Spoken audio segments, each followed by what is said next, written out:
हमारी संस्कृति, हमारे संस्कार सदा रहें हमारे साथ। सब्सक्राइब करें तिलक। भक्तों, जैसा कि आप जानते हैं कि हम अपने लोकप्रिय कार्यक्रम दर्शन के माध्यम से आपको भारत के सुप्रसिद्ध तीर्थों, धामों, देव स्थानों और मंदिरों की यात्रा करवाते आए हैं। इस कड़ी में आज हम आपको एक ऐसे भव्य और अनुपम मंदिर का दर्शन करवाने जा रहे हैं जिसका प्रत्यक्ष और अप्रत्यक्ष संबंध भगवान आदि शंकराचार्य जी से है। श्री गुरु रत्नेश्वर महादेव का विश्वविख्यात मंदिर, जहां भगवान शिव स्फटिक शिवलिंग रूप में विराजमान है। श्री गुरुधाम रत्नेश्वर मंदिर दिघोरी भारत के मध्य प्रदेश राज्य के अंतर्गत सिवनी जिले में स्थित है। सिवनी जिला मुख्यालय से गुरुधाम दिघोरी की दूरी 16 किलोमीटर और ग्राम राहीवाड़ा से 8 किलोमीटर पश्चिम है। दिघोरी एक ग्राम पंचायत है। ये एक ऐसा दिव्य स्थान है जहां परम पूज्य शंकराचार्य श्री श्री 1008 श्री ब्रह्मलीन स्वामी स्वरूपानंद सरस्वती जी महाराज द्वारा एक विश्वविख्यात शिव मंदिर का निर्माण हुआ, जिसके गर्भगृह में भगवान शिव परम दिव्य और विशाल स्फटिक शिवलिंग के रूप में विराजमान है। मान्यता है कि स्फटिक शिवलिंग की पूजा आराधना त्वरित फलदायी तो होती ही है, परम कल्याणकारी भी होती है। इसलिए दिघोरी मंदिर की प्रसिद्धि भारत ही नहीं अपितु समूचे विश्व में है। ये मंदिर जगतगुरु शंकराचार्य जो स्वरूपानंद जी थे, ब्रह्मलीन हो गए अब, तो उनके जन्म स्थान जहाँ जन्म हुआ उसी जगह पर स्फटिक शिवलिंग की स्थापना है। ये विश्व का सबसे बड़ा शिवलिंग है, इससे बड़ा कहीं नहीं है। भक्तों, दिघोरी की प्रसिद्धि पूर्ण रूपेण शंकराचार्य ब्रह्मलीन स्वामी श्री श्री 1008 श्री स्वरूपानंद सरस्वती जी महाराज से सन्निहित है, क्योंकि दिघोरी आदि शंकराचार्य द्वारा स्थापित 4 पीठों में से 2 पीठों शारदा पीठ अर्थात द्वारिकापुरी गुजरात एवं ज्योतिष पीठ अर्थात जोशी मठ बद्रीनाथ उत्तराखंड को सुशोभित करने वाले पूज्य शंकराचार्य ब्रह्मलीन स्वामी स्वरूपानंद सरस्वती जी महाराज की जन्मस्थली है। क्योंकि इसी पावन स्थल पर ब्रह्मलीन पूज्य स्वामी श्री स्वरूपानंद सरस्वती जी महाराज के पार्थिव शरीर का प्रादुर्भाव हुआ था, संभवतः इसीलिए दिघोरी ग्राम गुरुधाम की संज्ञा से सुशोभित है। जगतगुरु शंकराचार्य जिनकी जन्मस्थली है, दिघोरी नाम ग्राम का नाम इसका दिघोरी है, अब गुरुधाम के नाम से प्रसिद्ध हो गया है। तो जहाँ उनका जन्म हुआ था उसी जगह पर स्थापना की गई। इस अद्वितीय शिवलिंग की स्थापना परम पूज्य शंकराचार्य स्वामी श्री स्वरूपानंद सरस्वती जी महाराज की अगुवाई में 15 से 22 फरवरी वर्ष 2002 में की गई है। इस दौरान देश के समस्त पीठों के शंकराचार्यों और कई महान धर्माचार्यों द्वारा विभिन्न प्रकार के यज्ञ, अभिषेक तथा अनुष्ठान संपादित किए गए थे। भक्तों, श्री गुरुधाम रत्नेश्वर मंदिर दिघोरी का निर्माण पूर्णतः दक्षिण भारतीय शैली में किया गया है।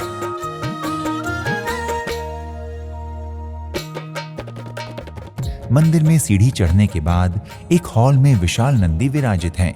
इसके बाद गर्भगृह में स्फटिक शिवलिंग स्थापित हैं। गर्भगृह के द्वार के दोनों ओर सशस्त्र द्वारपाल स्थापित हैं।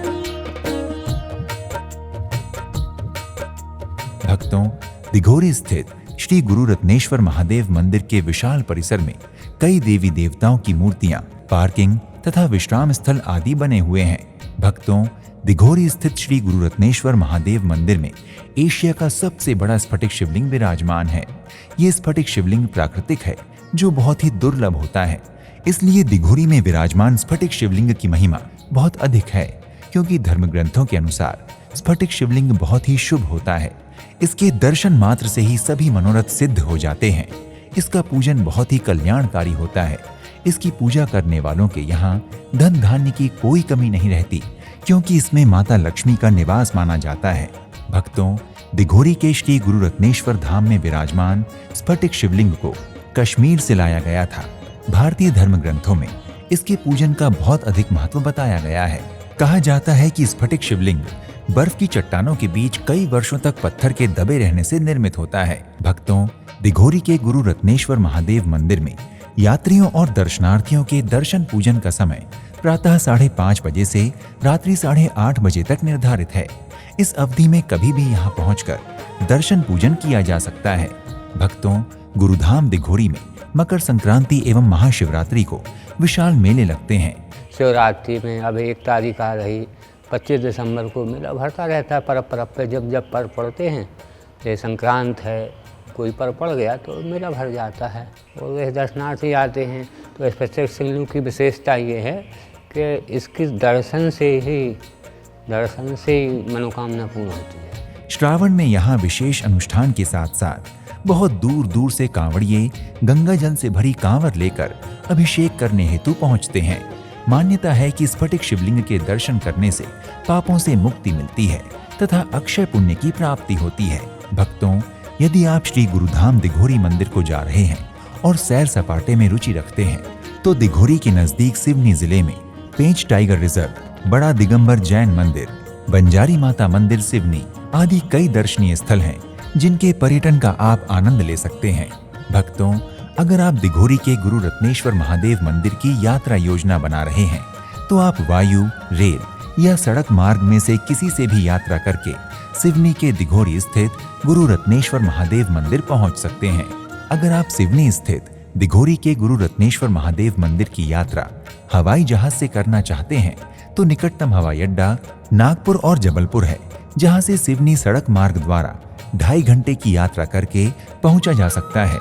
अगर आप सिवनी स्थित दिघोरी के गुरु रत्नेश्वर महादेव मंदिर की यात्रा सड़क मार्ग से करना चाहते हैं तो ये शहर अच्छी तरह रोड नेटवर्क द्वारा भारत के सभी प्रमुख शहरों से जुड़ा हुआ है।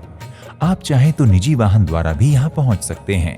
भक्तों, अगर आप रेल यात्रा द्वारा सिवनी स्थित दिघोरी के गुरु रत्नेश्वर महादेव मंदिर पहुँचना चाहते हैं तो नजदीकी रेलवे स्टेशन छिंदवाड़ा है, जो रेल नेटवर्क द्वारा पूरे देश से जुड़ा हुआ है। भारत के कई बड़े शहरों से छिंदवाड़ा के लिए प्रतिदिन ट्रेनें चलती हैं।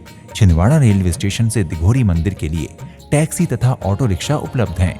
भक्तों, अगर आप सिवनी स्थित दिघोरी के गुरु रत्नेश्वर महादेव मंदिर पहुंचकर भगवान भोलेनाथ के स्फटिक शिवलिंग स्वरूप का दर्शन पूजन कर उनका आशीर्वाद प्राप्त करने के इच्छुक हैं तो अपने बजट, क्षमता और सुविधा अनुसार यात्रा का शुभारंभ कीजिए। तो आज के इस एपिसोड में इतना ही।